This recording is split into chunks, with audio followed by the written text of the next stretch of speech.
Coucou tout le monde, c'est Aurélie, bonjour et bienvenue à chacun de vous. J'espère que vous allez tous vraiment très bien. Alors aujourd'hui, on se retrouve pour une vidéo un petit peu spéciale. C'est pas une vidéo carte, c'est une vidéo comparaison des encres Distress Ink et des encres Distress Oxide. Parce qu'on me pose souvent la question, quelle est la différence entre les Distress Ink et les Distress Oxide? Et donc je me suis dit que ça serait plus simple de vous expliquer ça en vidéo, de vous montrer comment chaque encre marche et de voir ce qu'on peut faire avec. Alors ça vous tente? Alors on y va. Si la vidéo vous plaît, n'oubliez pas de vous abonner, de liker et de partager. Alors déjà, on a une différence de format. Les encres Distress Oxide, on les trouve seulement dans le format carré, 7 cm environ de côté, donc c'est le grand format. Et puis le côté est gris, d'accord? Les encres Distress Ink, vous pouvez les trouver dans deux formats, donc le grand format et les mini Ink Cubes. Et là, les côtés sont noirs. Donc ça, c'est pour les encres Distress Ink qui sont sorties en premier avant les encres Distress Oxide.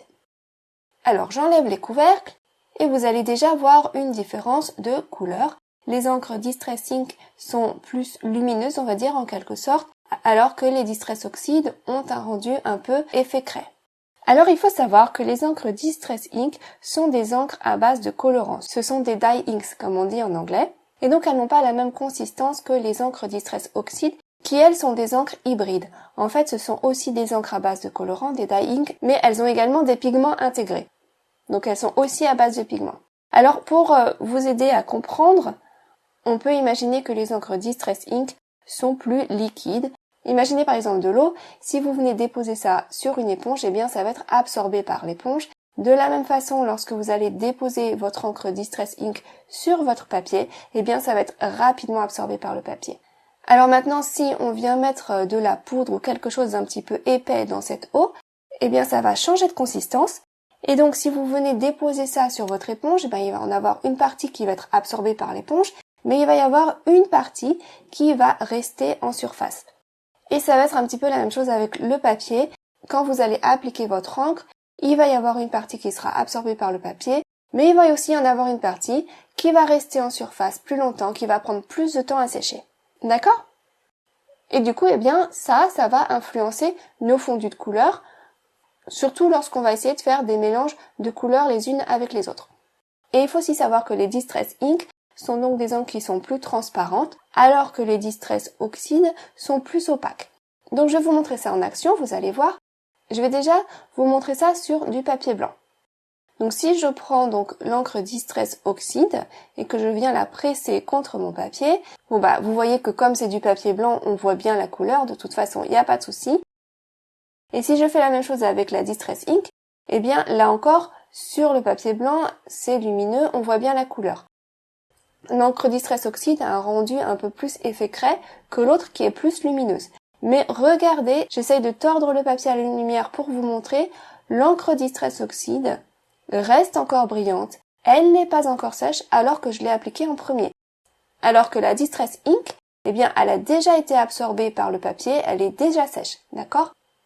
Ça va influencer la façon dont vous allez faire vos fondus de couleur, forcément, puisque la Distress Ink, elle s'absorbe très rapidement, eh bien, ça laisse moins de marge de manœuvre pour la travailler, alors que la Distress Oxide, puisqu'elle est restée plus longtemps sur le papier, ça va nous laisser un peu plus de temps pour la travailler. Alors là, c'était pour du papier blanc. Maintenant, eh bien, je vais faire la même chose sur du papier noir et là, vous allez voir toute la différence. Regardez si j'applique la Distress Ink. Eh bien, vous voyez que j'ai appliqué de l'encre, puisque c'est mouillé. Vous voyez que là, il y a quelque chose qui s'est passé, mais vous ne voyez pas du tout la couleur. Alors que si je prends l'encre Distress Oxide, vous allez voir tout de suite la différence. Regardez ça, même sur du papier noir. Elle apparaît vraiment bien. Elle a une opacité qui fait que l'on peut recouvrir une couleur plus foncée avec une couleur plus claire. Et ça aussi, ça va être une propriété intéressante lorsque l'on va faire nos fondus de couleur. Et puis voilà, c'est bon à savoir qu'avec les Distress Ink, vous pouvez travailler sur un papier foncé et on va quand même apercevoir la couleur au final. Alors maintenant, on va donc parler du fondu de couleur, puisque c'est quand même souvent pour ça qu'on utilise les encres Distress. Donc je vais commencer par la Distress Ink. Et je viens appliquer ma couleur simplement avec une petite brosse. Et ces brosses-là, elles sont très bien, autant pour les inks que pour les oxydes. Vous voyez, la couleur, elle s'applique sans difficulté. Et l'encre Distress Ink, elle a un rendu quand même assez lumineux. Mais vous voyez aussi que l'on aperçoit quand même la texture du papier. Il faut faire beaucoup plus attention lorsqu'on utilise les Distress Ink par rapport au Distress Oxide. Vous voyez que là, quand je prends l'encre Distress Oxide, bien j'y vais carrément et on a un rendu très doux, très facilement. Il y a plus le temps de travailler l'encre, comme je vous disais tout à l'heure, puisqu'elle reste mouillée plus longtemps, et donc je peux obtenir un résultat mieux fondu.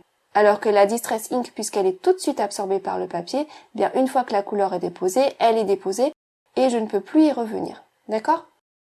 Alors maintenant, si on veut mélanger deux couleurs. Donc je vais déjà commencer avec les Distress Ink, comme tout à l'heure. Je viens donc chercher la couleur la plus claire et puis ensuite je viens ajouter de la couleur plus foncée. Et vous voyez, le fondu se fait sans difficulté, surtout avec une petite brosse comme celle-ci. La transition entre les deux couleurs là, elle ne se voit déjà plus. Par contre, vous voyez que là, j'ai vraiment pris le premier papier qui me passait sous la main et c'est vrai qu'on aperçoit quand même bien la texture du papier avec ces encres-là. Et si maintenant je veux reprendre de la couleur plus claire et venir la rajouter à ma couleur plus foncée, eh bien vous voyez que ça ne va pas éclaircir ma couleur foncée, ça va juste s'ajouter en plus sur ma couleur déjà présente. Comme les encres sont transparentes, eh bien elles se superposent les unes avec les autres, d'accord ? Mais une encre plus foncée ne va pas pouvoir venir éclaircir une encre plus claire. L'encre qui est déposée et les couleurs s'ajoutent les unes sur les autres. Par contre, avec l'encre Distress Oxide, là c'est différent. Donc je mets ma couleur la plus claire déjà, je viens ajouter un peu de couleur plus foncée, d'accord ?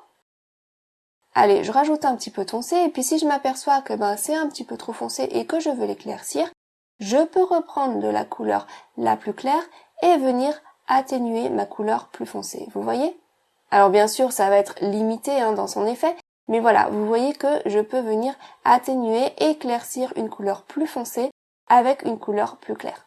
Et donc ça, c'est bien pratique quand on fait des dégradés parce que du coup, ça pardonne plus. On peut revenir en avant, en arrière et travailler son dégradé plus longtemps pour avoir un meilleur rendu. Alors que c'est vrai qu'avec les encres Distress Ink, c'est plus difficile. Une fois que la couleur est appliquée, elle est appliquée et on peut plus vraiment trop la travailler. Voilà, donc c'est vrai que moi, je préfère faire mes dégradés avec les encres Distress Oxide. Je trouve ça beaucoup plus facile. Donc si vous êtes débutant et que vous n'avez pas encore investi ni dans l'un ni dans l'autre, moi personnellement je vous conseillerais plutôt les encres Distress Oxide pour démarrer.